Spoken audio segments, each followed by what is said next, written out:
అందరికీ నమస్కారం. నిన్న ఎయిర్ ఇండియాకి సంబంధించిన ప్లేన్ క్రాష్ కావడంతో దేశం అంతా షాక్‌కు గురైంది. యాక్చువల్‌గా ఎయిర్ ఇండియాకి సంబంధించిన బోయింగ్ విమానం అహ్మదాబాద్ నుంచి లండన్‌కి వెళ్ళాలి.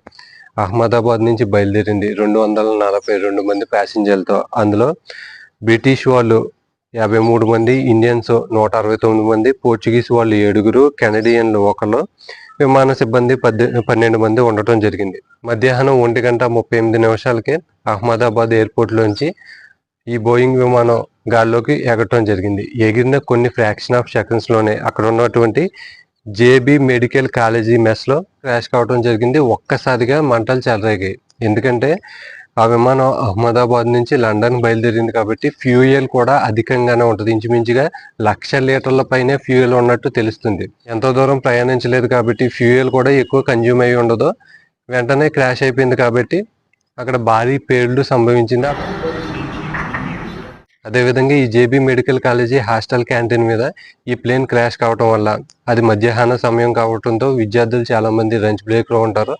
అక్కడ కూడా చాలామంది ప్రాణాలు కోల్పోయినట్టు తెలుస్తుంది. ఈ రోజు వచ్చినటువంటి వార్తా కథనాల ప్రకారం 265 మంది ప్లేన్లో ఉన్నవాళ్ళు, క్రాష్ అయిన ప్రాంతంలో ఉన్నటువంటి వాళ్ళు చనిపోవడం జరిగింది. ఈ ప్లేన్ క్రాష్ నుంచి విశ్వాస్ కుమార్ అనే పర్సన్ బయటపడ్డట్టు తెలుస్తుంది. అతనికి ట్రీట్మెంట్ అందుతుంది. అలానే గుజరాత్ మాజీ సీఎం విజయ్ రూపానీ ఈ విమానంలో ప్రయాణించినట్టు ఎయిర్ ఇండియా సంస్థ తెలియజేసింది. ఆయన కూడా చనిపోయినట్టు తెలుస్తుంది. యాక్చువల్గా ఈ బోయింగ్ విమానం ఢిల్లీ నుంచి అహ్మదాబాద్ వచ్చింది. ఈ ఢిల్లీ నుంచి అహ్మదాబాద్ వచ్చే ప్రయాణంలో ఒక ప్యాసింజర్ నేను ఒక వీడియో పెట్టాడు. ఈ ప్లేన్లో ఎక్విప్మెంట్ ఏమీ పనిచేయట్లేదు, సాంకేతిక లోపాలు ఉన్నాయి, సీట్ ఎదురు ఉన్నటువంటి డిస్ప్లే పనిచేయట్లేదు, ఎయిర్ కండిషనర్ పనిచేయట్లేదు అని చెప్పి ఇలా కొన్ని కామెంట్స్ చేస్తూ ఒక వీడియో పెట్టాడు. ఇప్పుడు ఆ వీడియో వైరల్ అవుతుంది.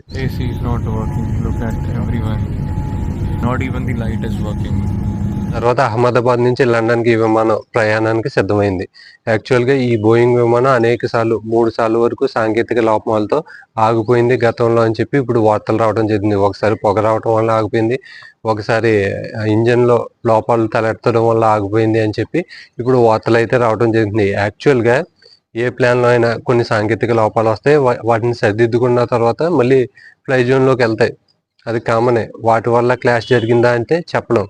కాకపోతే ఢిల్లీ నుంచి అహ్మదాబాద్ వచ్చే మధ్య సమయంలోనే ఈ ప్లేన్లో సాంకేతిక లోపాలు ఉన్నాయి అని చెప్పి ఒక ప్యాసింజర్ పెట్టిన వీడియో ఒకటి బయటకు వచ్చింది. ఆ తర్వాత క్లాష్ జరిగింది. అంటే ప్లేన్లో ఇంకా ఏమన్నా సాంకేతిక లోపాలు ఉన్నాయా, ఇంజన్లో ఏమన్నా లోపాలు ఉన్నాయా, ఇంకా మరీ ఇతర భాగాల్లో ఏమన్నా లోపాలు ఉన్నాయని చెప్పి ఇప్పుడు ప్రభుత్వం ఈ ప్లేన్ క్రాష్కి కారణాలు ఏంటి అని చెప్పి దర్యాప్తుకి ఆదేశాలు జారీ చేసినట్టు తెలుస్తుంది. యాక్చువల్గా ఈ ప్లేన్లో ఉన్నటువంటి కెప్టెన్కి మంచి సీనియర్ ఎక్స్పీరియన్స్, దాదాపుగా 8,000 గంటల వరకు ఆయన ప్లేన్ నడిపిన ఎక్స్పీరియన్స్ ఉన్నట్టు తెలుస్తుంది. అదేవిధంగా జూనియర్ కెప్టెన్ కూడా 1000 గంటల వరకు ప్లేన్ నడిపిన అనుభవం ఉన్నట్టు తెలుస్తుంది. ఇద్దరు సీనియర్ కెప్టెన్లే. విత్ ఇన్ ఫ్రాక్షన్ ఆఫ్ సెకండ్స్లో మేడే అని చెప్పి ప్రకటించిన తర్వాత వెంటనే ప్లేన్ కూలిపోవడం జరిగింది. దాదాపుగా 625 అడుగులు ఎత్తు వరకు ప్లేన్ వెళ్ళడం జరిగింది. అక్కడి వరకు సిగ్నల్ అంది. ఆ తర్వాత నుంచి అందలేదు. వెంటనే ప్లేన్ క్రాష్ అయిపోవడం జరిగింది. యాక్చువల్గా ఈ ప్లేన్ పైకి వెళ్ళిన విజువల్ చూస్తే కనుక ఎక్కడా కుదుపులకు గురవ్వలేదు. ఒకేసారి హైట్ నుంచి కిందకి డ్రాప్ అయ్యకుండా వచ్చి కూలిపోవడం జరిగింది. అందులోకి ఫ్యూయల్ ఎక్కువగా ఉండటం వల్ల, భారీగా ఫ్యూయల్ ఉంది, లండన్ వరకు వెళ్ళాలి కాబట్టి ఫ్యూయల్ ఎక్కువ ఫిల్ చేశారు. దాంతో ఎప్పుడైతే క్లాష్ అయిందో, ఎప్పుడైతే ఆ మెడికల్ కాలేజీ బిల్డింగ్ని గుద్దుకుందో ఒకేసారి మంటలు చెలరేగి అందులో ఉన్నటువంటి ప్యాసింజర్లు దగ్ధమైపోయారు.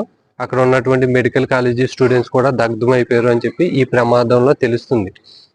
యాక్చువల్గా ప్లేన్ ఒక సర్టెన్ హైట్కి అలా వెళ్ళిన తర్వాత అక్కడ ఫిక్స్ అయిపోయి హైట్లో పెట్టి మూవ్ చేస్తాడు కెప్టెన్. ఇక్కడ ఏమైంది, ఒక హైట్కి తీసుకెళ్దాం అని చెప్పి ప్రయత్నిస్తూ ఉంటే ఆ హైట్కి చేరుకోకుండా కిందకి డ్రాప్ అయ్యకుండా వచ్చేసింది. సో ఆ డ్రాప్ అయిపోవటానికి గల కారణం ఏంటి, ఇంజన్లో ఏమన్నా లోపాలు తలెత్తాయా, ఇంకా మిగిలిన భాగాల్లో ఏమన్నా లోపాలు తలెత్తాయా అని చెప్పి విచారణ చేయాల్సి ఉంది.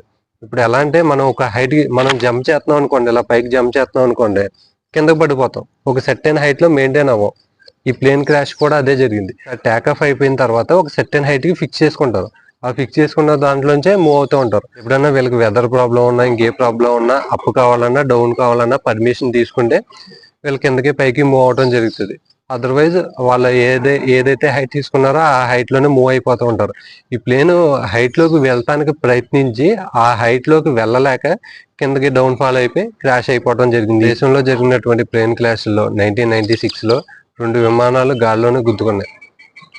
అది మ్యాన్ మేడ్ తప్పిదం, ఏటీసీ తప్పిదం వల్ల ఆ విధంగా జరిగింది. ఆ తర్వాత రెక్టిఫై చేసుకుండి ఏటీసీని అప్డేట్ చేసుకుండి మళ్ళీ అటువంటి తప్పిదాలు ఏమీ జరగకుండా చూసుకుంటున్నారు. అప్పుడు 300 మంది చనిపోయారు దాదాపుగా.